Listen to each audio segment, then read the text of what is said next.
Hey there, paper geeks and glitter nerds, it's Anita, the crazy geek crafter. And this week's card has a dragon. Well, I've been looking forward to using this set for some time. I have the older set with the dragons from MFT, and I was contemplating whether or not I will use those as well, but I went pretty simple with this one in the end. This card did give me quite a lot of trouble, and it starts here with the stamp set not wanting to get out of the package at all. And Jaina was so curious. So very curious. And right now she is looking at me with her puppy dog eyes because she wants to go to bed. So let's get this done. I stamp my dragons. I stamp both the big images with the little girl because this card is for a little girl. It's her Welcome to the World card. And I stamp out both because I was uncertain which one I wanted to use, but I ended up only using one, and the other one I put back in the packaging so that I can color it in at a later time. So with that done, I can leave this overnight.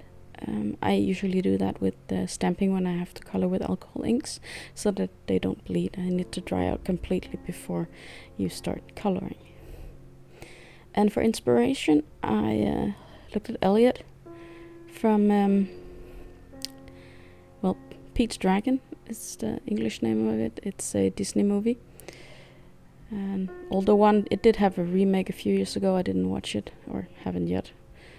I do want to, but there's just something about the older version and the dubbed one, because I had the Danish dubbed version as a kid, and I really like the voices in that one. But that's why the dragon is green and pink.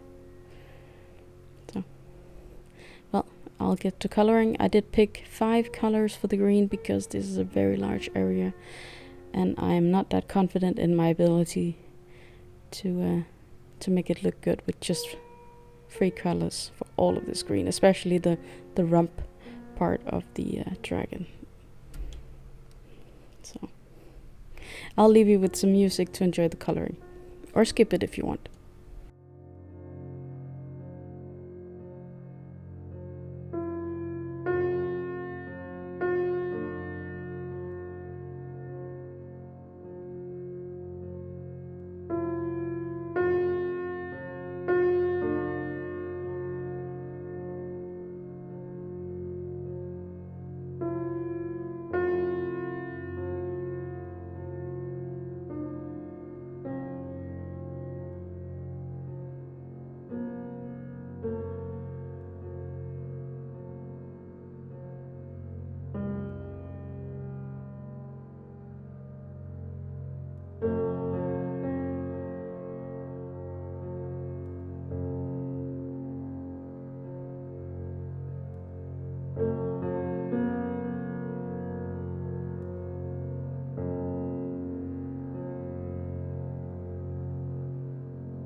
Now with Elliot and the little girl done, I can move on to a not very exciting part. I want to make a mask so that I can make some clouds in the background to illustrate the flying through the sky.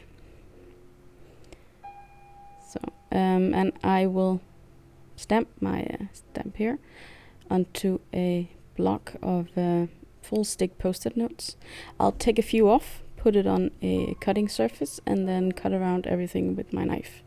It's tedious, it takes a long time, and that is why I always take more than one piece when I do this, so that I have several masks cut for the effort of, well, one. And the one that's sticking to the cutting board, it mostly gets filled with the scraps of paper that's stuck in there anyway, so it's better to have some extras, so you're sure they will stick. But this did take some time, and I'll speed that up for you.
Movie magic, don't you just love it?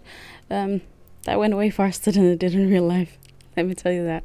But I will be doing some clouds with a stencil I made myself. It's a miniature version. The big ones you kind of can't see on the table there. They're cut with my scanning cut, but this smaller one I did by hand to start with to see if it will even work. And I still use it sometimes when I want tiny clouds. I should make one on my scanning cut because that would be easier, and I could make a longer one because this one is quite short. I put a piece of yellow seafood tape on my stencil here because it kept getting lost on my table. I think maybe I need to do that with all my stencils. And it has to be this is a plastic tape, not a paper tape, so it doesn't take the ink or anything.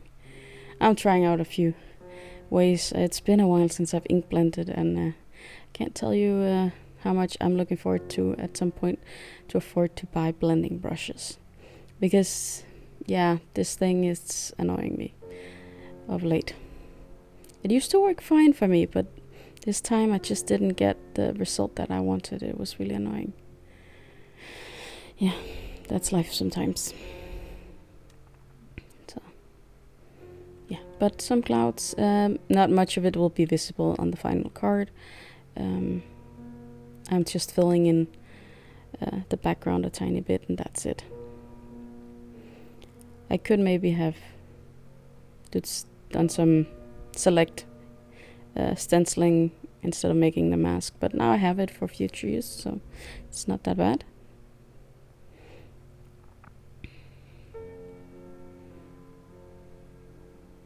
He is pretty.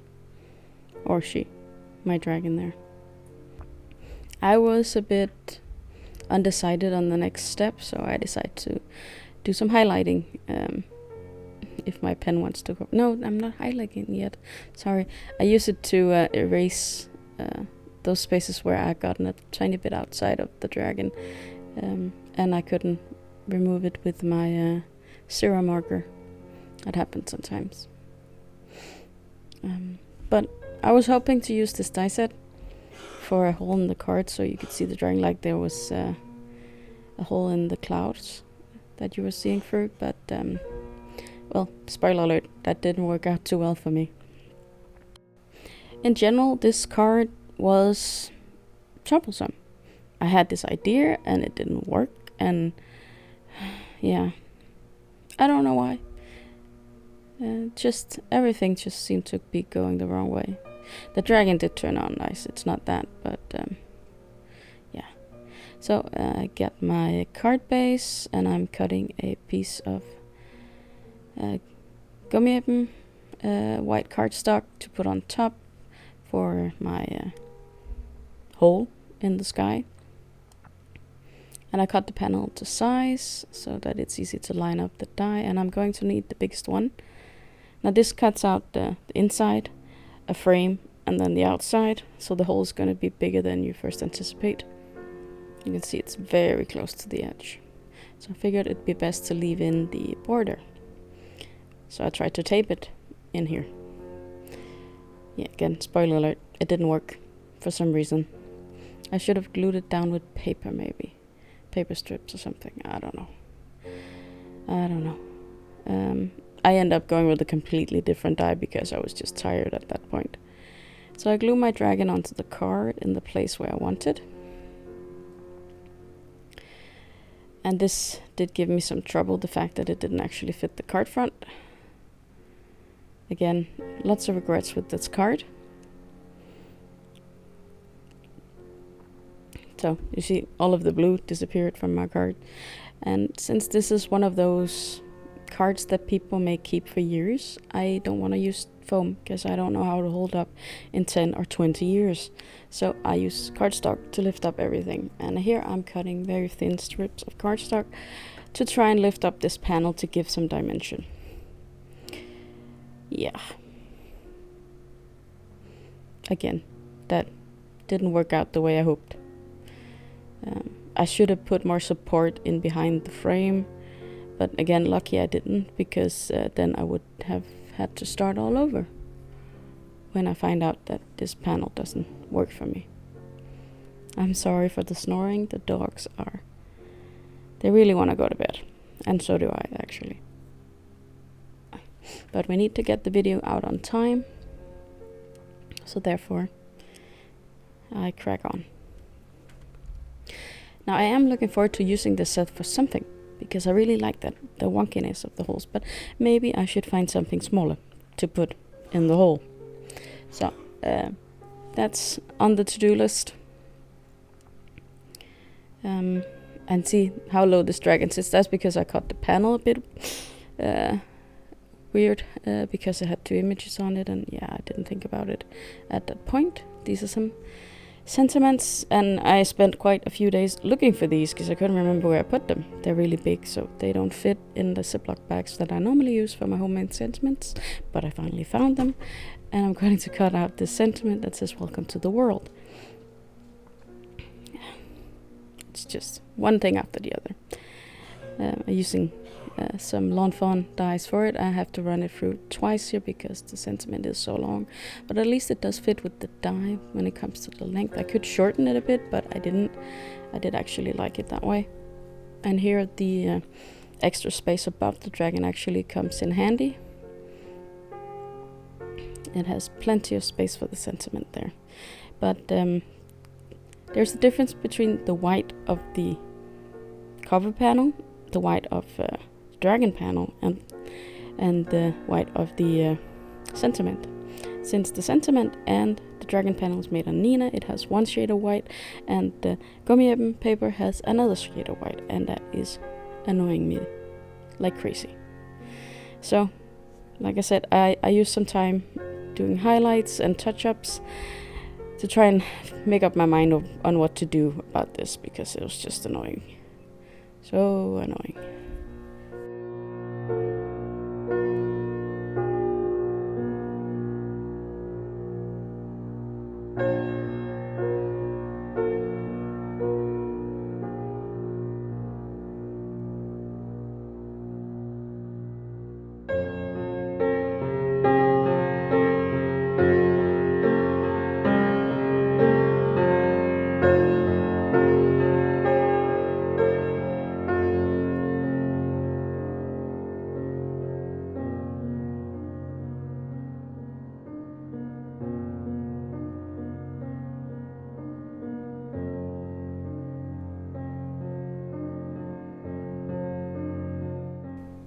And yeah, this is where I find out that the frame isn't even attached, even though I used Scotch tape. I was so annoyed. And I peeled it off, and then I had to find another solution, which I did. And the banner is still annoying me. It's just, the blue didn't work for me. I was hoping it was met with the sky, but yeah, it didn't really. So now I have to try and center this on the card, because I can't really take the dragon off. Then I'll have 3 layers of cardstock on top of a card base. That just wouldn't do. So, but I do think I got it pretty straight, if I have to say so myself. There are a bit of those little tiny fibers on the inside of the cut. So yeah, I even multiple times thought about making a square card, but I'm gonna do some splatter on the front. Hopefully that will help. And at this point, again, like I said, everything just goes wrong.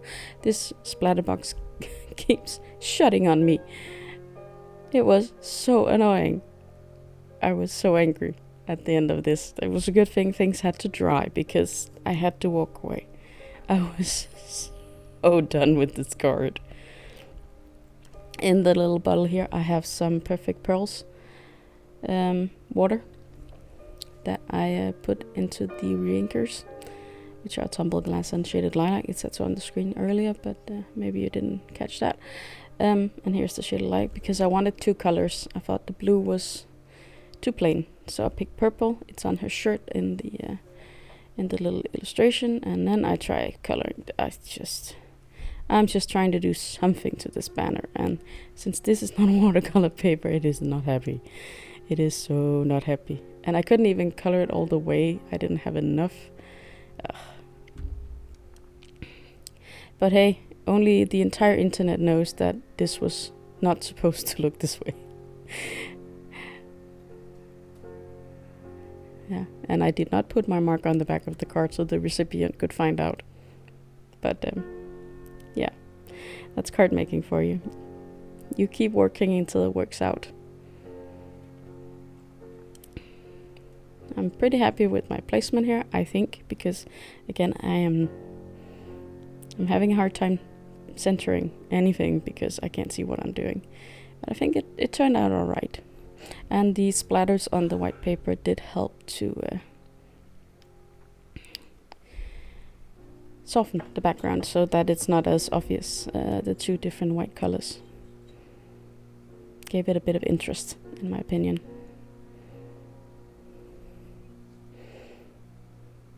So let's leave this to dry for a moment.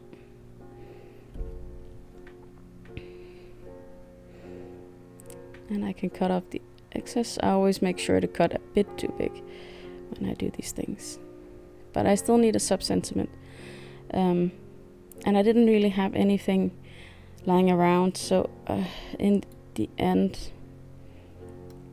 I just have to give in and go make the computer do it for me.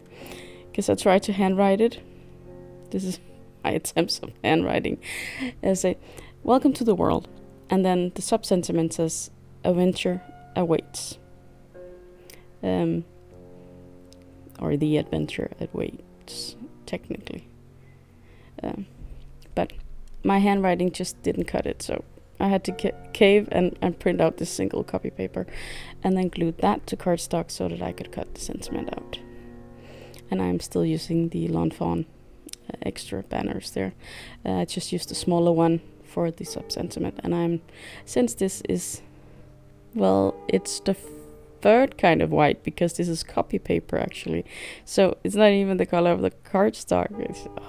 Yeah, but it blends in fine with the rest. I didn't have to color it or anything, I just left it there. I do have to cut it a few times to get it right, get the sides even and everything. And Jaina really wants to either play or go to bed, so it's a good thing we're coming up on the end here. I did contemplate whether or not to put some bling on this card, but I actually was quite satisfied with the shimmer of the splatters, and I didn't want to overload the card at this point. It was, in my opinion, okay. And I was afraid I was gonna ruin it, to be honest. So here it is, the card. Done. It was a struggle. Damn, it was a struggle. But that's... sometimes it just doesn't want to work out for you. Hey, Jay. I hope you enjoyed this video, and then you'll be back next week for another one. Also then, I hope you'll be having a good day, evening, or night. Jaina, don't step on anything, please.